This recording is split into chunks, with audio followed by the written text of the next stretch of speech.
It's your boy Nilgur in the house, back with another Arsenal News episode. Well, ladies and gentlemen, what do we have here for you guys? Well, to be fair, I think we've got some news about Dusan Lahovic already posted in my community tab, but backing in it with some more updates. We're going to talk about Steve Bruce considering to buy off Joe Willock. What has he said recently?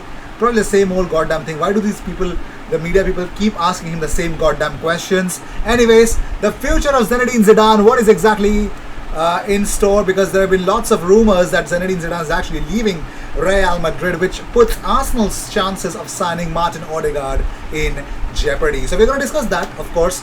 Hossam Aouar, again, the French media are at it again. The Jokers actually asked him what about his future. So we're going to discuss that. So let's just start. What do we have here? Let's not waste your, mine, and anyone's time. So according to Madrid Extra, and according to the source mentioned by Madrid Extra, Sergio Quirante, he says that just in Zidane's environment believe he will continue next season. I believe that way before, so I don't think so. Zinedine Zidane is leaving.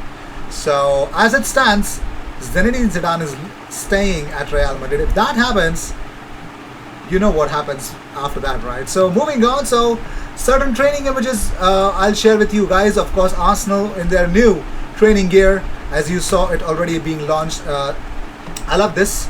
I really loved it. It's really killer. The perfect blood red, which I love in an Arsenal jersey. The Arsenal jersey's colors should be this red. I mean, I love it, man. Moving on, so talking about Miguel Aziz was available, and so was Martin Odegaard alongside Eddie Nketiah.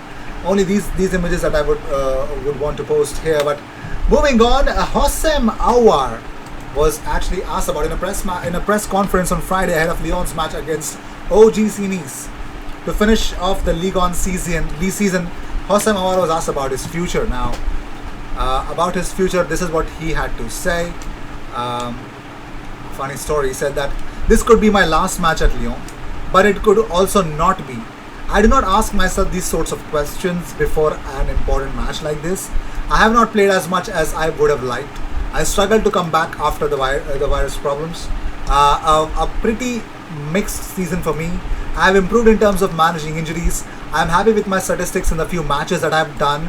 So mixed season. I feel good. I am at 100% for this match. So that's what Hossam Aouar had to say. He was asked about his future. He still doesn't know about his future. But if you ask me, I think he might be available.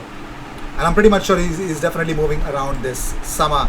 The big question is, who is very much serious to bring him on? Arsenal, Juventus, I'm pretty much sure Lyon's only aim is to fetch the maximum amount of bucks that they can. So they would actually, they could start a bid fest where a lot of bids might arrive, and they get they accept the bid that pays them the more amount of money. So moving on, so according to another source in Corriere Fiorentino, they say that Arsenal are amongst the clubs that tempt Fiorentina's Serbian striker Dusan Lahovic, who is in a hurry to progress his career. Now, Lahovic is having a wonder season with Fiorentina this year, but funny story, Arsenal had the chance to sign him quite early in his career, which Arsenal did not take. So that's that. So one of the misses, not the hits, but the misses that you get along to see. So moving on, so Steve Bruce has opened up about signing Willock permanently. He says it's been a double-edged sword because he's probably done too well. But let's see what happens. We'll see over the summer whether we can test Arsenal's resolve. We will try to test their resolve. We will try our utmost. We must respect he's an Arsenal player and he's 21. When you have 6 in 6 and you are the youngest player to do it, and he's somebody else's player, so we are up against. We will try our best. He's been great for us. He's been great for Newcastle, and he's done well and propelled himself into what he's done in the last few weeks. And the names who have scored 6 in 6, it's quite remarkable. So well done to Joe. So ladies and gentlemen, there you have it. Joe Willock is being strongly eyed by Newcastle, but what what made Arteta, well, we'll speak about what Arteta had to say about it. So, on the Europa Conference League, Arteta says, it's a new competition, so I didn't really know what will happen. First of all, let's try to finish as high as possible, and then after we will determine, once we are involved, what the best way is to do it. So, Arteta on whether we can draw a line under the takeover talks. He says, I really hope so, because I have been very clear where the owners are standing. Now, Arteta on if Sunday's team selection is difficult due to saying goodbye to some players. Arteta says the selection is just the best possible selection to win the game. What is going to happen afterwards is part of the future, and what we have to try to control is what happens on the day.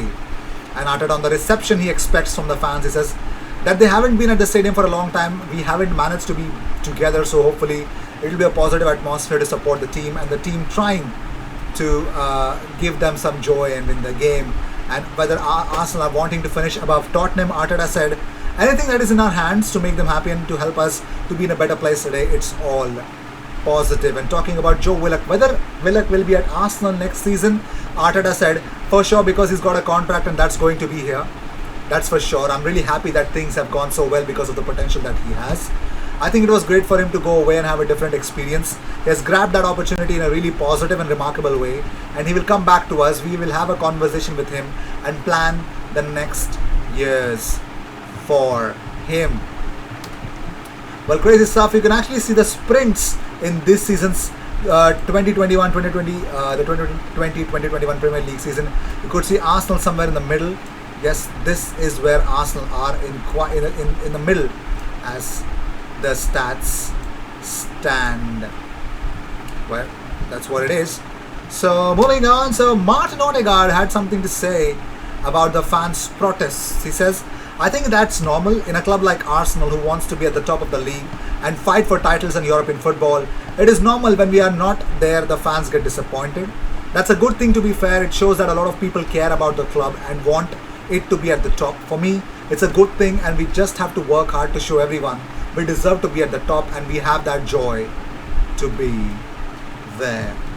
And talking about Hector Bellerin's future, Mikel Arteta had this to say. He says, Hector is not fit for Sunday, so he will not be playing the last time. Like everybody that has a contract, he remains here. So he was actually quite coy about Hector Bellerin's future as the things stand. So Brighton have confirmed a triple injury blow ahead of Arsenal's Europa Conference League decider, or rather the final game of the season. Brighton and Hove Albion head coach Graham Potter has confirmed that he will be without Joel Veltman, Davy Propper and Danny Welbeck for Sunday's Premier League clash against Arsenal at the Emirates. The Seagulls at the Amex were beaten 1-0 by Arsenal. So what is it in store for us? Well, Potter says Danny Welbeck, Davy Propper and Joel Veltman will miss out against Arsenal. We got Lewis Dunk back from suspension though. Well, let's see where that leads Brighton to. But moving on, Ray Parlour insists that he doesn't want Arsenal to qualify for the inaugural Europa Conference League, even though it could mean finishing below Tottenham. This is what he had to say to TalkSport. He says, you don't want to be 7th, you don't want to be playing in that. It might do them a favour not to be in Europe for one season. They can take stock in pre-season and say, look, we need to really have to go next year. It just doesn't sound right. Conference, we don't want to be in that tournament. Well, I think I agree with what Ray Parlour has to say. Let me see, what do you guys feel about it? Should we actually qualify? Like, even if we do, are you excited about Arsenal qualifying for the European Conference League or Europa Conference League, whatever that is? I think no, I would not be happy. It's quite a bit of a downgrade, and I don't know, it doesn't make me happy. I'll be true to you. It doesn't make me happy at all. Oh. Moving on, so David Ornstein has claimed Arsenal's transfer business won't be affected even if they fail to qualify for Europe. This is for all the Arsenal fans who believe that we don't have Europe, we're not going to attract any players. Please, if you're listening to this, please listen to it carefully. David Ornstein says to Sky Sports, he says, I know with Arsenal, the transfer plans have already been submitted by Edu and Mikel Arteta to the board of directors, and they are very clear in what they want to do. Whether they will be able to do it will depend on the finance which is made available by the owners and whether they will be able to attract players. I know of a number of players Arsenal have made proposals to, very attractive, and they do have a plan to get back into the big time. Edu and Arteta are selling an impressive project to potential recruits, but many of those players have ambitions to play in the Champions League or at least the Europa League, so they're not considering those proposals at this point. So let's see where exactly Arsenal will deal with it. So with this, I would like to end this episode. Thank you so much for tuning in. If you see daily Arsenal content, best place to be, consider subscribing.